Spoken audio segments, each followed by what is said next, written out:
What if there's something that's actually worse than toxins? What if there's something that actually is occurring with our kids' health, with the way their body works, that's actually making them more sensitive to toxins today than ever before? There is no doubt that today, as parents, we are well aware about the dangers that toxins really play in our kids' health. We're talking about every day, everywhere you look, toxins. They show up in our foods, they show up in our household cleaners, they show up all over at school with Purell and antibacterial, and just everywhere you go, our current world that our kids are growing up in is just absolutely inundated with toxins. Why is it that kids have more problems with pollen or peanuts or gluten or glyphosate? Is it just that chemicals are new to our world? No, they're not. There's nothing I can do. That stuff just comes outside, these toxins, whether natural, environmental, food, whatever, and they get inside and they wreak havoc. And so many parents feel like there's nothing they can do to help out other than try and put their kids in this almost kind of like natural health bubble where there's no toxins at all. But in today's world, we take case history after case history of parents who have done all that and their kids are still sick. They've done all that and their kids still have ADHD. They've done all that and their kids are still stressed out and anxious. But most overlooked negative health effect that's out there in our world. In fact, when I started my practice, 80 to 85% of kiddos who were sick or sensory or all the things had this one thing in their case history. I can make this relatable to you with one of many thousands of stories we've taken in our clinic. We're a mom named Christy. So this mom was a rock star natural health mom. She was fit as could be, literally could have kicked my butt with one punch. They lived the most natural, holistic, chemical-free, toxin-free life. But her kids were struggling. They had really bad asthma, really bad allergies. They were sick all the time. So they were stuck in a what we call cycle of sickness, and they couldn't kick the sick. And Christy, this rock star, natural health, well-educated mom, and her husband, got to give him credit too, they had been all over the internet. They had seen all sorts of natural, integrated, functional medicine doctors, and they had tried everything they could, and they couldn't get results until Christy learned about birth trauma. And that's the thing we're going to talk about with the rest of this video. And that's the thing, parents, you need to know about. No pediatrician, no one else out there in traditional healthcare or natural health is going to talk to you about birth trauma, but it is the thing for 15 years running, the biggest cause of these challenges. So if you, like Christy and that family with these two rockstar boys who are now fully healthy because we found what the birth trauma did, we addressed it. I'm going to walk you through that exact action plan right here with this video before we're done. These kids are healthy as can be. They're rocking, they're stronger, they're healthier, they're off all their medications. They need no more antibiotics. They need no more inhalers and allergy medications. And they're thriving in sports, in school, and in life without drugs. First, we need to understand what birth trauma does. We've got to understand the true root cause of why so many kids can't handle toxins. So gluten, it's always been around. Dairy, it's always been around. Peanuts, it's always been around. Pander, I think it's called. Why can't kids of today handle them? Genetics, not the answer. Medicine will always blame genetics and say, oh, well, you have asthma or you have allergies or your family has autoimmune challenges. Yeah, well, how far back does that go?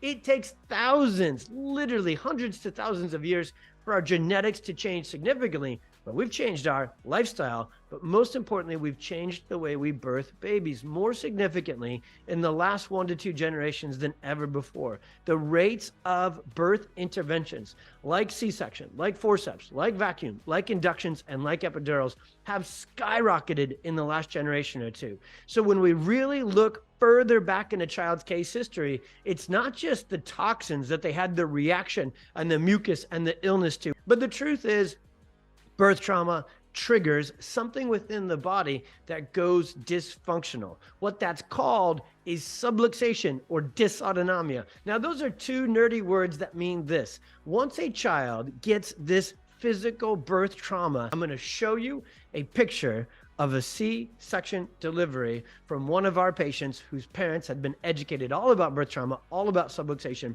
and brought this beautiful baby, this little Charlie man, to us right after his birth. But this is literally the amount of pressure and pulling that is happening right into what we call the brain stem area. Now, this area right here is the most crucial and important part of the central and autonomic nervous system. From a respiratory component, it controls ears, sinuses, and breathing. From an immune component, there's a nucleus of nerves up there that controls the inflammatory cascade. So when this area is damaged or injured or subluxated, the body is left in a sympathetic fight or flight, dominant, pro-inflammatory state. And the real story with this whole thing is there is a nerve up here called the vagus nerve that makes its way down through the cervical spine, through the neck, through the thorax. And it's always been nicknamed the rest and digest nerve. But what that vagus nerve actually does is not only gets our digestion going, it really links up our immune system and the body's ability to detox and clear toxins out as well. So what birth intervention does is it can create an injury and a traumatic physical trauma to the neck and to the brainstem and some very delicate neurological tissues that control the central autonomic nervous system and particularly the vagus nerve. And when that is dysfunctional, when that is subluxated, all these nerdy words mean this: the nervous system shifts into this fight or flight stuck point. But if you still have struggles, if they still get congested, they still get sick, they still get allergies, they still have maybe ADHD, anxiety, sensory spectrum-like challenges, and you feel like you've exhausted not only the medical options, but the natural health options, we're here to tell you there's still one thing to figure out, and that's the nervous system, that's subluxation, that's this birth trauma-related effects that can linger, do linger within a child's nervous system until it's found and until it's taken care of. We want you to learn more about this. Go to our website and read all about birth trauma, read all about subluxation, dysautonomia, the vagus nerve, all these new terms that maybe you're hearing for the first time, or maybe you've heard about them in other contexts, but not related to birth trauma and not related to pediatric chiropractic. And that's the solution. That is the piece of the puzzle. We used to say kind of piece of the puzzle. It's the whole puzzle. It's the whole framework from how God designed us. Our nervous system is the boss. It controls the digestive system. It controls the immune system. It controls every other system of the body. So the reason we have so many kids with chronic gut health, chronic immune health, chronic social, emotional, behavioral health challenges is because the nervous system at its foundational core in the brainstem is being damaged and injured and subluxated, our term, by birth trauma. And it's the number one thing that we're not doing enough within any branch of healthcare to get information to parents about. And the information is then designed to set up the action.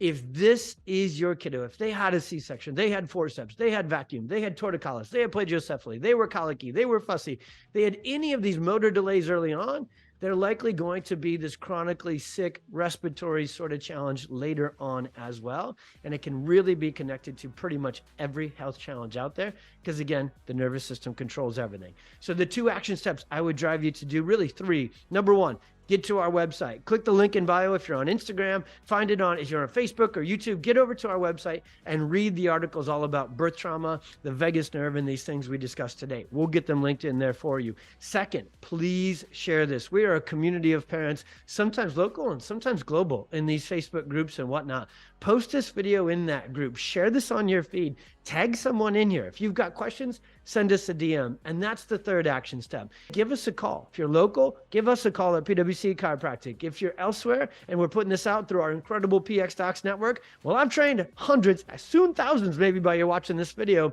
doctors, and hopefully one of them is local to you. And you can go to our website, pxdocs.com, and you can click on the directory and you can reach out right there to a local pediatric chiropractor to get scheduled, do a consultation. We run an incredible set of scans and examination to find this stress and to find the lingering effects of birth trauma. There's an incredible piece of technology that helps us track it and know whether that really is the case. And you're going to want to learn more about that. And if you suspect this could be what's going on with your child, you're going to want to get scheduled for that as well. We love you. We will never be quiet about birth trauma. As much as we can get this message out about birth trauma, we know we can literally reach and impact and improve millions of kids' lives with this one piece of information that needs to get out there.